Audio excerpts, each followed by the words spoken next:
The Call of Cthulhu, presented by Kraken Media, and narrated by Andrew James Roberts. Chapter 1. The Horror in Clay.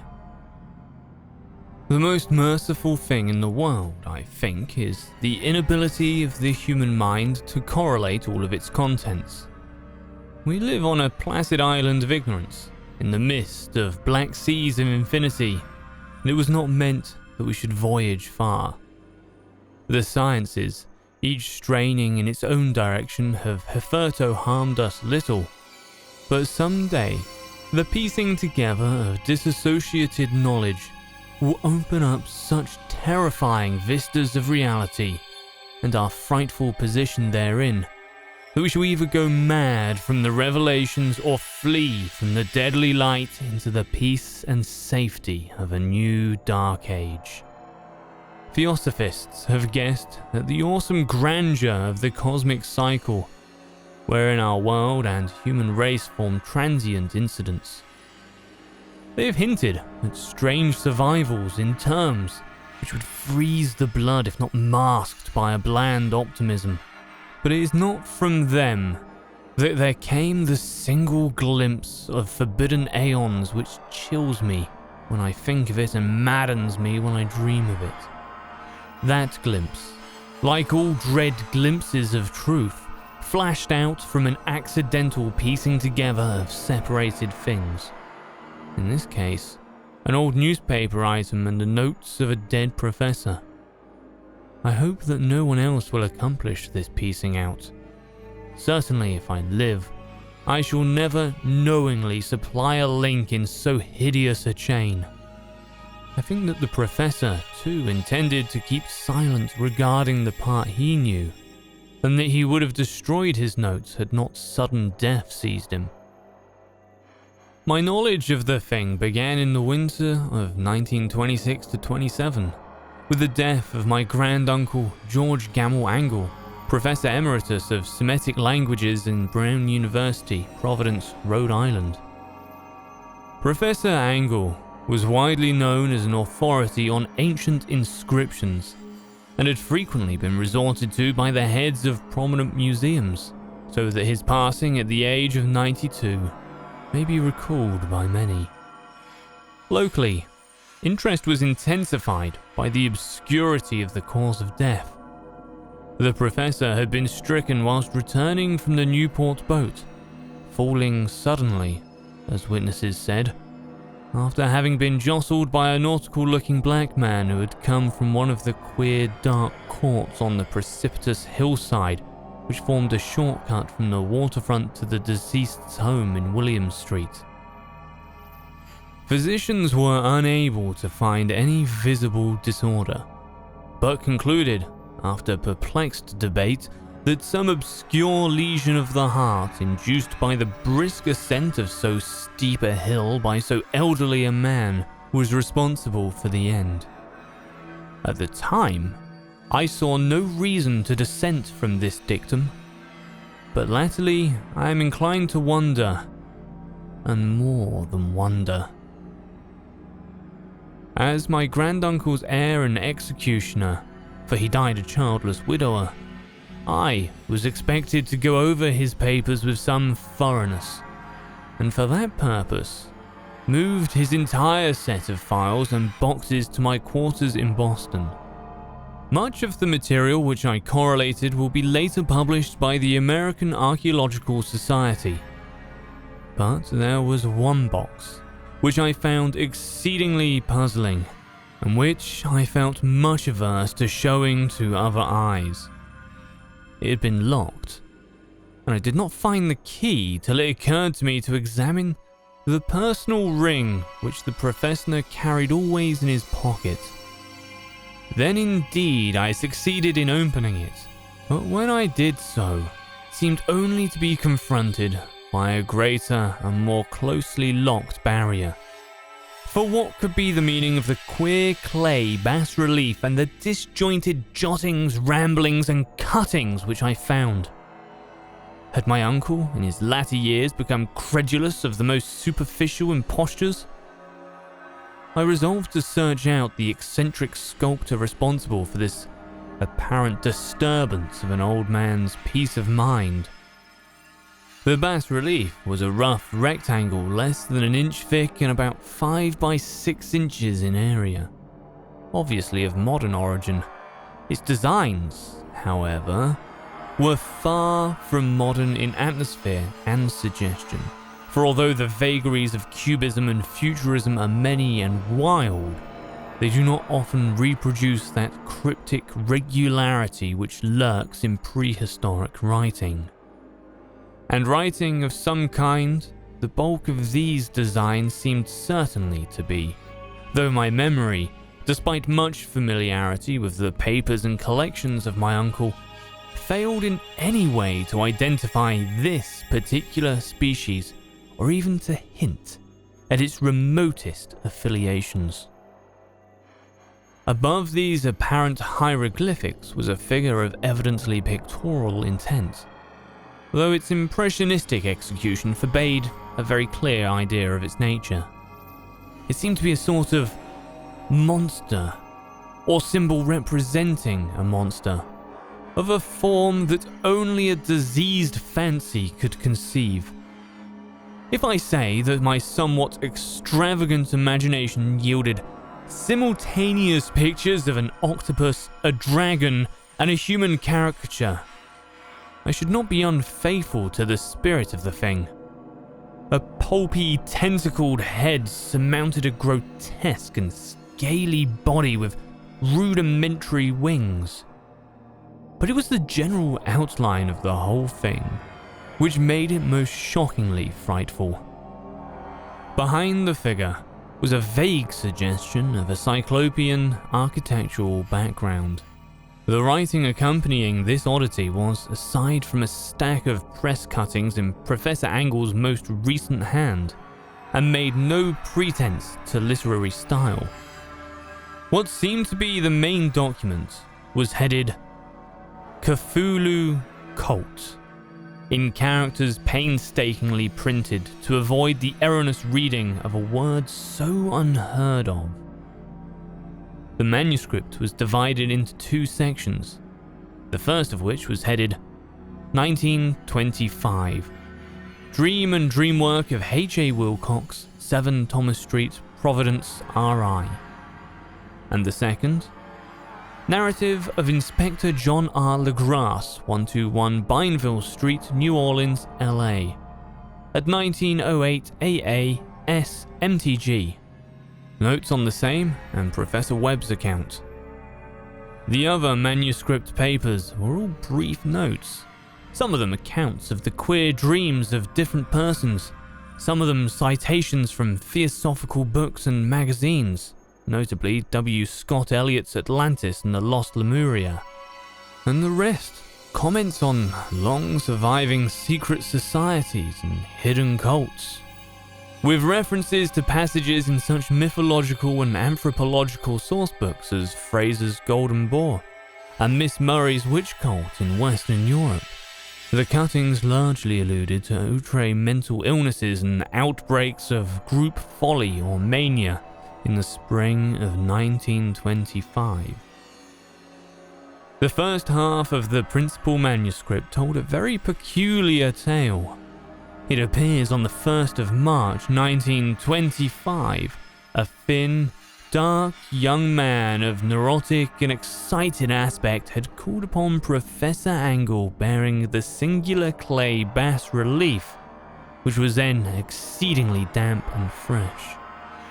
His card bore the name of Henry Anthony Wilcox.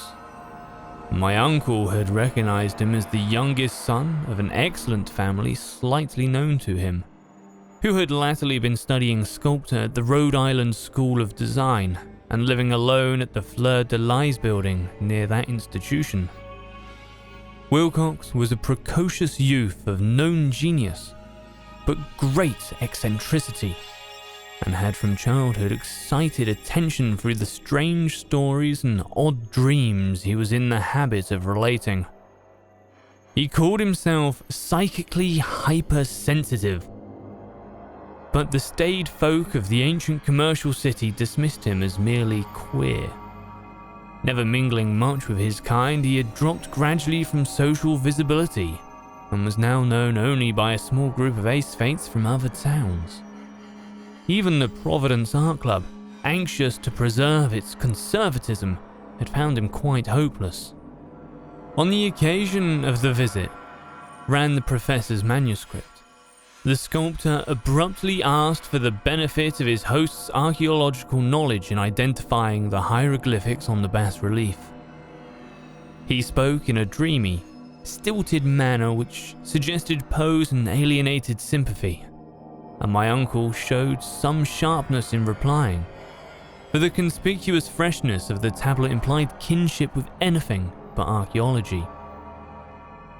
Young Wilcox's rejoinder, which impressed my uncle enough to make him recall and record it verbatim, was of a fantastically poetic cast which must have typified his whole conversation, and which I have since found highly characteristic of him.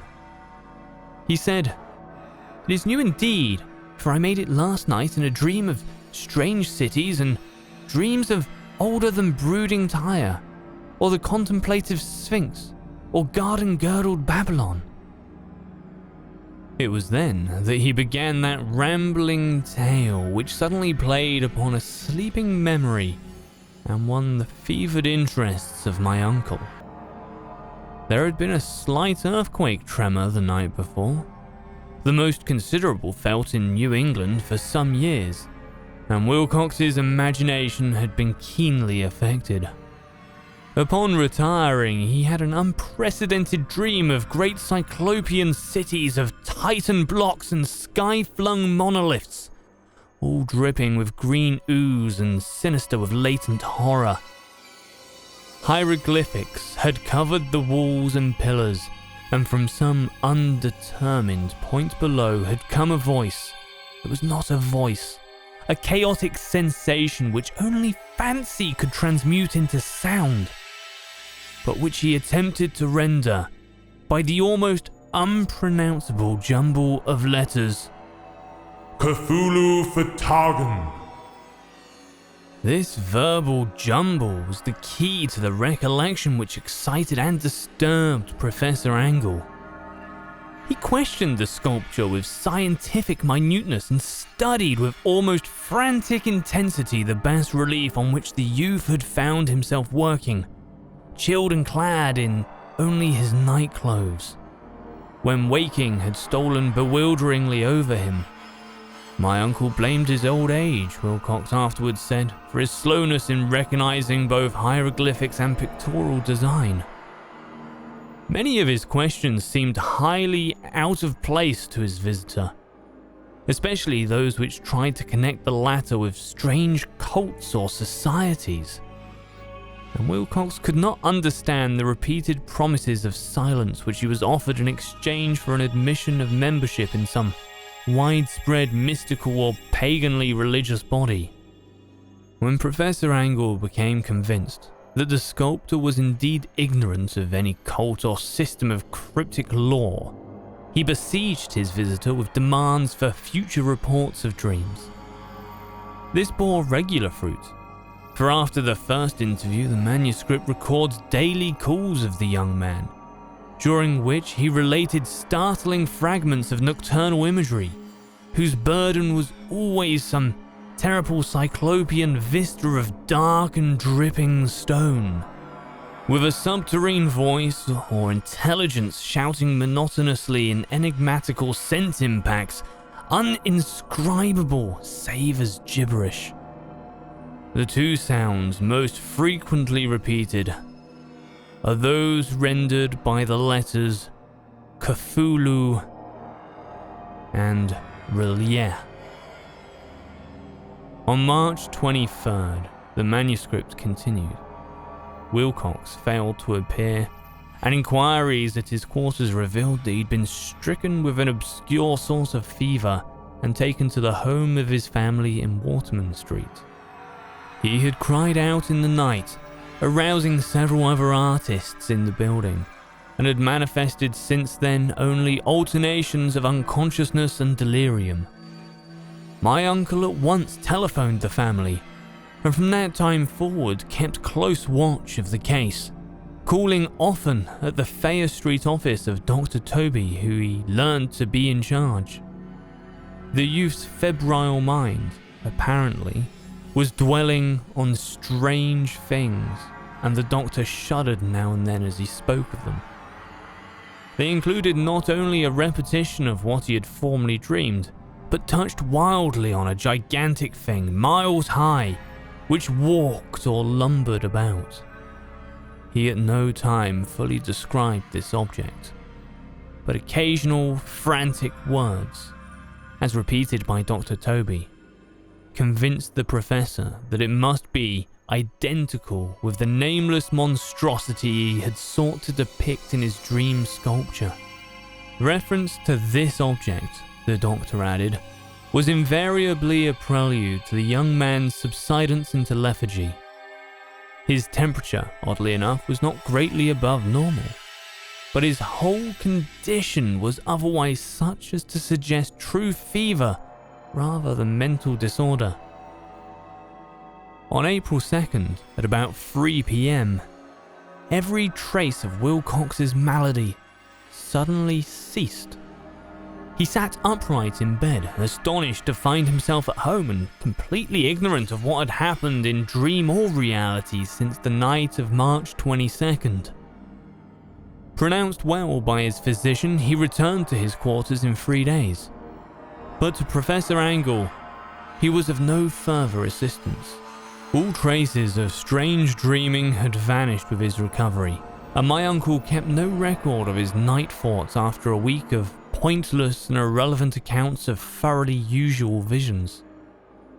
Here, the first part of the manuscript ended, but references to certain of the scattered notes gave me much material for thought. So much, in fact, that only the ingrained skepticism then forming my philosophy can account for my continued distrust of the artist. The notes in question were those descriptive of the dreams of various persons covering the same period as that in which young Wilcox had had his strange visitations. My uncle, it seems, had quickly instituted a prodigiously far-flung body of inquiries amongst nearly all the friends whom he could question without impertinence, asking for nightly reports of their dreams and the dates of any notable visions for some time past. The reception of his request seems to have been varied, but he must, at very least, have received more responses than any ordinary man could have handled without a secretary. This original correspondence was not preserved, but his notes formed a thorough and really significant digest. Average people in society and business, New England's traditional salt of the earth, gave an almost completely negative result. Those scattered cases of uneasy but formless nocturnal impressions appear here and there, always between March 23rd and April 2nd, the period of young Wilcox's delirium. Scientific men were little more affected, though 4 cases of vague descriptions suggest fugitive glimpses of strange landscapes, and in one case, there is mentioned a dread of something abnormal. It was from the artists and poets that the pertinent answers came, and I know that panic would have broken loose had they been able to compare notes. As it was, lacking their original letters, I half suspected the compiler of having asked leading questions, or of having edited the correspondence in corroboration of what he had latently resolved to see.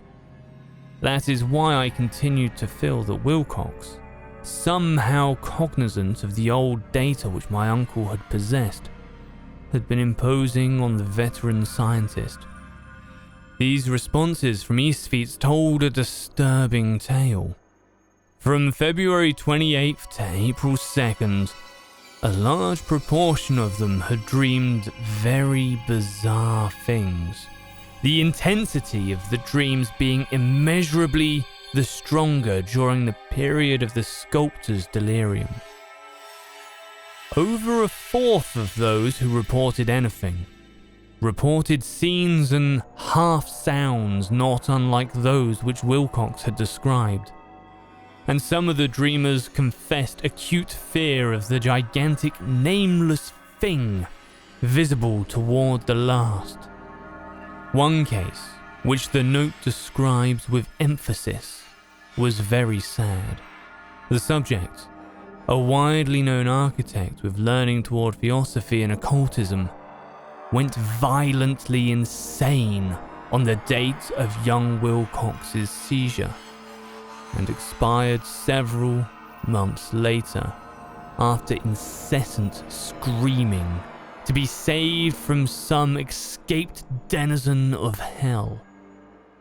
Had my uncle referred to these cases by name instead of merely by number, I should have attempted some corroboration and personal investigation. But as it was, I succeeded in tracing down only a few. All of these, however, bore out the notes in full. I have often wondered if all the objects of the professor's questioning felt as puzzled as did this fraction. It is well that no explanation shall ever reach them.